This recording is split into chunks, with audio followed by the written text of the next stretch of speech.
Tenemos grandes historias, en este caso presentes, y justamente así se llama el libro, o parte del libro de Daniel Balmaceda, Grandes Historias de la Cocina Argentina, que se está estrenando en este noviembre de 2021. Daniel, querido, un placer recibirte una vez más aquí en Otra Galaxia. Emilio y Juan, te saludamos. ¿Cómo va?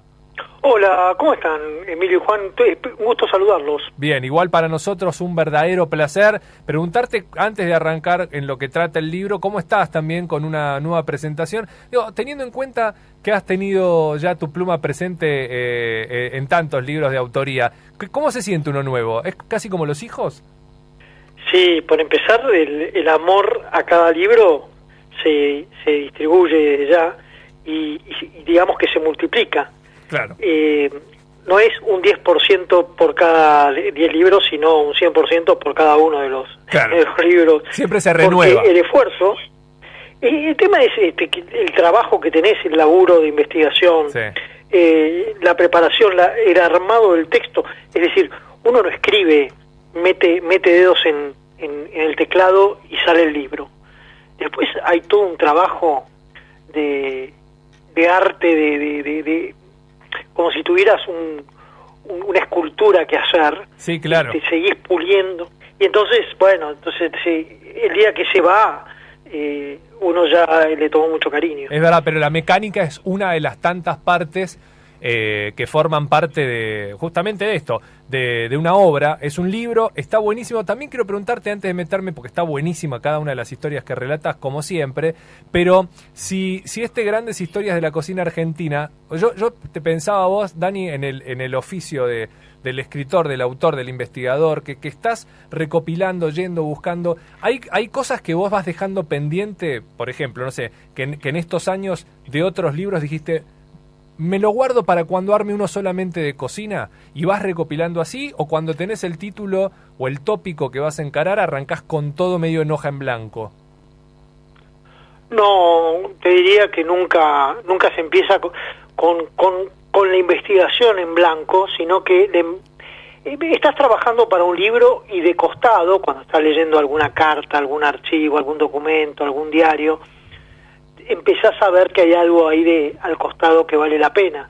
Y entonces comienza que las antenas empiezan a estar más atentas a esos temas, y así es que cuando terminás un libro ya tenés muy presente hacia dónde vas. Yo Claro. te diría que eso es recontra habitual, trabajar en un libro sabiendo que cuál es el próximo o los próximos que se vienen, ¿no? Claro, y siguiendo con la pregunta que te hacía Emilio, también se puede ver, decir, che, acá tengo tanto material que ya puedo estar pensando en el Historias 2, ¿no? Digamos como... Exacto. Es decir, ese es otro punto.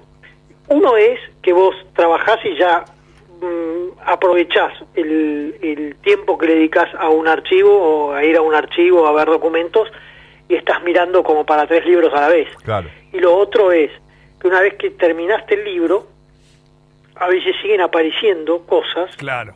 y medio la vas juntando, y en algún Claro. momento te das cuenta que es una montaña de información y que amerita... Bueno, en el caso de las Grandes Historias de la Cocina Argentina, Sí. es un libro que no te diría que es la segunda parte, pero sí que complementa a uno que yo había escrito hace unos 5 años, que se llamaba la comida en la historia argentina. La comida en la historia argentina tenía la tapa de San Martín tomando helado, Sí. y habla mucho sobre los alimentos, sobre lo que comemos. En cambio, la cocina se mete justamente mucho más en ese lugar. Claro. Y por eso tiene un alto contenido, diría ahora con las nuevas fórmulas de explicación, un alto contenido de recetas. Claro. Tiene mucho mostrar a los cocineros, a los gourmets, y a las costumbres de comida de otros tiempos, porque no se vos no te sentabas a la mesa y comías de la misma manera la cantidad de pasos que comías en la época de la Revolución de Mayo, Claro. que en 1880 que ahora. Y bueno, y sobre todo eso va rondando el libro, explicándote cómo fueron modificándose todas esas costumbres. ¿Y cómo llegaste? ¿Cómo fue el camino para llegar a esos datos? Porque, digo, por ahí uno a priori, bueno, obviamente vos sabés buscar mucho más que por ahí lo que podemos hacer nosotros, pero a priori llegar a información de la comida de esa época, más allá de lo típico, lo que podemos conocer, claro, por ahí se hace más difícil, ¿no? Y acá es un libro donde vos te metés realmente en la cocina y más allá de los datos habituales que uno puede encontrar de esa comida y de esa época, vos te metés en detalles muchísimo más puntuales. ¿Cómo fue esa búsqueda? Bueno, ahí lo que tenés es, digamos, dos tipos de búsqueda. Una es toda la información más personal, que por lo general está en cuando alguien escribe su autobiografía, o escribe sus memorias, o en la correspondencia, y allí tal vez entras más a estos terrenos.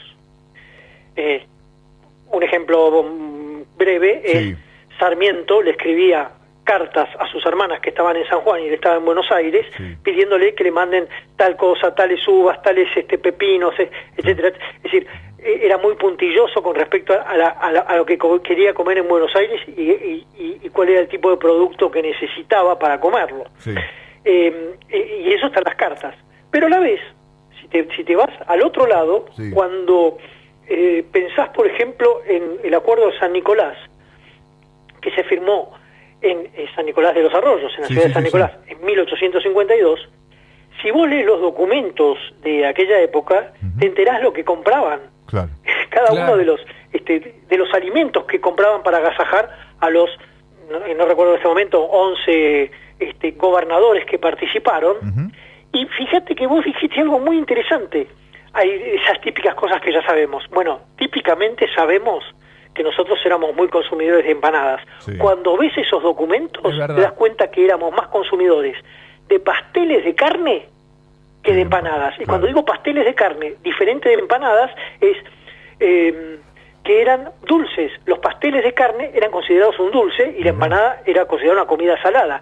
¿Y por qué? Porque muchos de los platos que se hacían con carne, en los pasteles, iban acompañados de un dulce ahí mismo. Hoy podrían ser pasas de uva. Hoy hay muchos que a la empanada le ponen un poco de azúcar.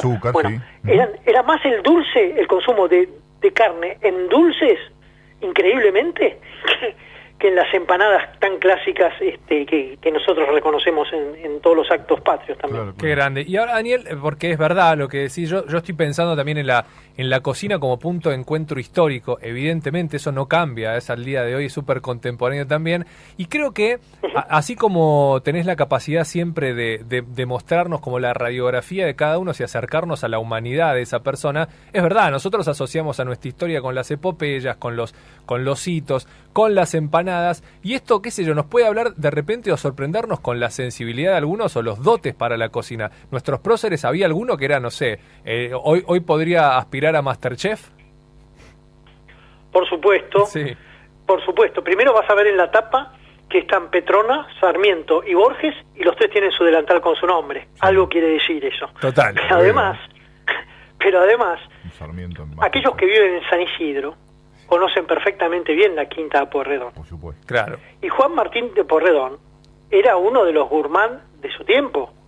Era un hombre que sabía muchísimo de comida, y cuando nosotros decimos cocina, ¿vos sabés que Pueyrredón en la quinta, una quinta que recibió como dote por casarse con Calixta de Lechea, en esa quinta él decidió darle un espacio fundamental a la cocina, que hasta ese tiempo no era tan habitual? Vos ibas a la casa de Mariquita Sánchez Thompson, en el centro de la ciudad, y como en todas las casas, la cocina quedaba al fondo, del otro lado, al fondo de la manzana. No se Dani, perdón que te interrumpa, porque también una idea que tenemos así construida es que casi todas esas personas tenían sus cocineros. Es difícil de imaginarlos con las manos en el fuego. Es difícil imaginarlos y es casi imposible imaginarlos con las manos en el fuego. Sarmiento era de dar instrucciones, así, uno se lo imagina un denso a Sarmiento con su carácter. Bueno, también era así en la cocina, no tocaba la comida, no era habitual que él cocinara, pero sabía mucho de cocina y era muy mandón. Y Pueyrredón también se había contratado un repostero francés y lo tenía corto porque él sabía mucho de comida y salía a cazar por San Isidro la comida o salía a pescar por San Isidro la comida, y se trajo de Europa caracoles, que son los caracoles que terminaron siendo conocidos en toda la costa hasta Tigre, traídos especialmente por Pueyrredón porque justamente quería cultivarlos porque era un alimento también básico. En cuanto a las mujeres, ahí hay una diferencia. Las mujeres no iban a la cocina, no eran expertas cocineras. Claro. Hablamos de Mariquita Sánchez Thompson, etcétera. Sin embargo, también sabían de cocina. Virginia Pueyrredón, hija del general, escribió un libro de cocina. Claro. Entonces, ellas lo que sabían era sobre todo repostería. Porque las chicas del 1800 se supone que tenían que saber costura, tenían que saber alguna música, instrumento, guitarra, piano, arpa, algún instrumento de cuerda, y también tenían que saber hacer postres. Mirá. Escuchá esto, ¿para qué querían saber postres? Para que la madre le dijera al candidato, mirá los postres que hace la nena. Imagínate ahora. Mirá, que servían como currícula, claro, me encanta. Era currícula a la hora de machearga con alguien. Aparte, esto ocurría en 1810, pero también ocurría en el 1900. Sí. Y Silvina Bullrich se reía de cuando ellas tenían que aprender repostería porque las madres de ellas, en el 1920, las madres decían, para que consigas un candidato, tenés que hacer buenos postres. Sí. Bueno, imagínate una Silvina Bullrich pensando en, seguro que yo para conseguirme un candidato necesito hacer buenos postres. Claro, por supuesto. Igualmente es un discurso instaurado y metido hasta relativamente no hace mucho en algunas familias. Por supuesto.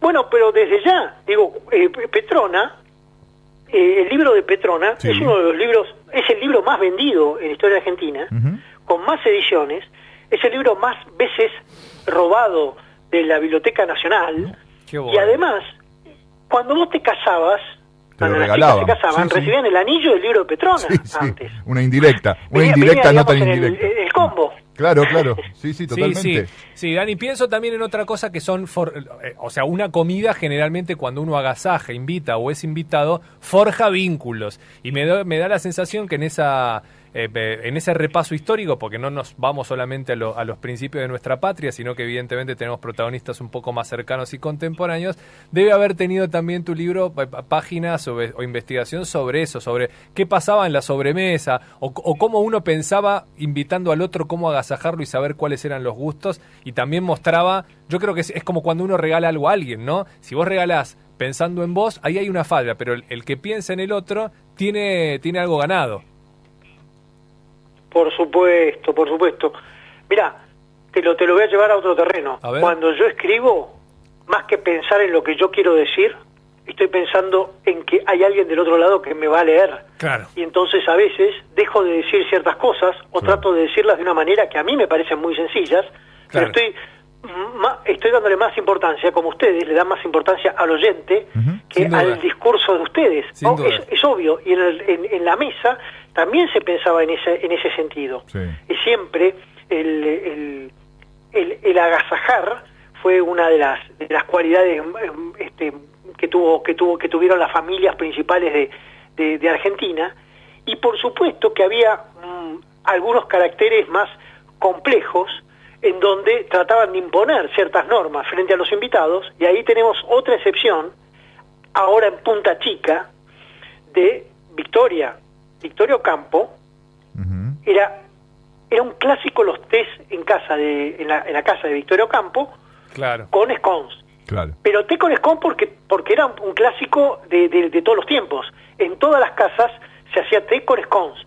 Y Victoria tenía cronometrado el momento en que tenía la cocinera que meter los scones al horno, sacarlos, y cuando estaban calentitos, porque había que servirlos calentitos, y se sabe porque 3 invitados que iban en un fitito hasta San Isidro, se les quedó el fitito en el camino, y llegaron tarde, y Victoria estaba furiosa, porque le habían quitado, le habían roto la cronología de los tiempos, y los scones ya estaban fríos.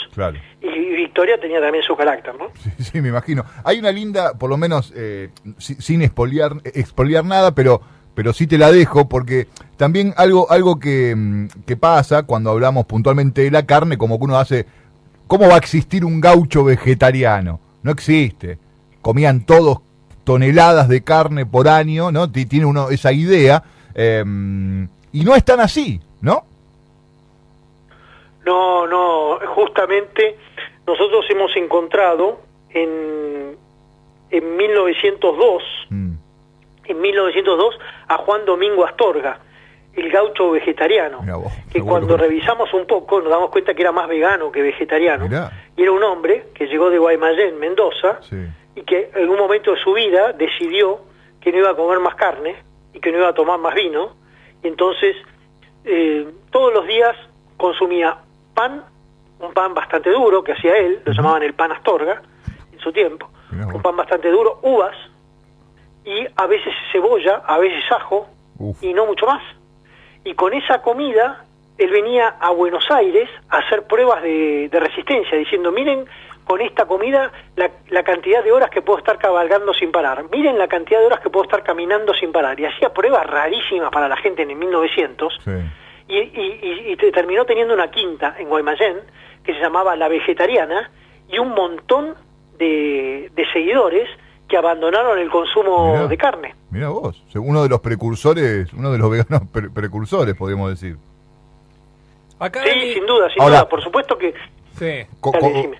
Digo, comiendo cebolla y ajo duro, sentarse a hablar con Astorga, se complica. Bueno, Astorga había acostumbrado a toda su familia, a su mujer y a sus hijos, a ese menú. Claro. Así que no le llamaba atención a nadie, pero estamos hablando de una persona un poco rara, Sí, ¿no? sí, No dormía en cama, de almohada usaba libros, era un personaje Sí. de su tiempo, y de todas maneras él vivió muchos años. En un momento se inoculó la tuberculosis, o sea, hacía pruebas, Mirá vos. así como Tuzam, pero rarísimas, Sí. y uno no sabe, inclusive llegaron a venir de Estados Unidos a estudiarlo, a estudiar el caso Astorga para ver si había que alimentar a las tropas norteamericanas con el menú Astorga, y para ver si eran más fuertes así. Mirá. O sea, son grandes historias, y también creo que en esas historias agregué algunas recetas vegetarianas de su tiempo, porque justamente lo que el libro trata de hacer es no solo demostrar aquellas situaciones anecdóticas, sino a la vez mostrar, después de haber revisado unos más de 100 recetarios, mostrar un poco cómo eran las preparaciones de aquel tiempo, Claro. y cómo había reversiones que hoy podrían utilizarse en cualquier concurso de cocina, cómo había también cómo se infusionaban los pétalos de rosas para hacer un vino. Bueno, hay un montón de secretitos muy muy atractivos. Sí, es muy atractivo tu libro. Una vez más, Daniel, lo has conseguido. Siempre es un placer escucharte, siempre aparte con esa predisposición permanente, y cuando te convocamos estás. Te lo agradecemos de corazón, enviándote un gran abrazo y bueno, imaginando como siempre un gran éxito también de este libro, ¿eh? Bueno, les agradezco, Emilio, Juan, un gran abrazo para ustedes y nos vemos pronto. Adiós. Un gran placer. Hasta pronto. Daniel Abrazo Balmaceda era con su nuevo libro, Grandes Historias de la Cocina Argentina. Seguiríamos preguntando, hay muchos puntos muy interesantes de este libro. Nos gusta todo coincide, ¿no? Nos gusta la historia, nos gusta la cocina. Sí. El gaucho vegetariano es buenísimo. Sí. Es título.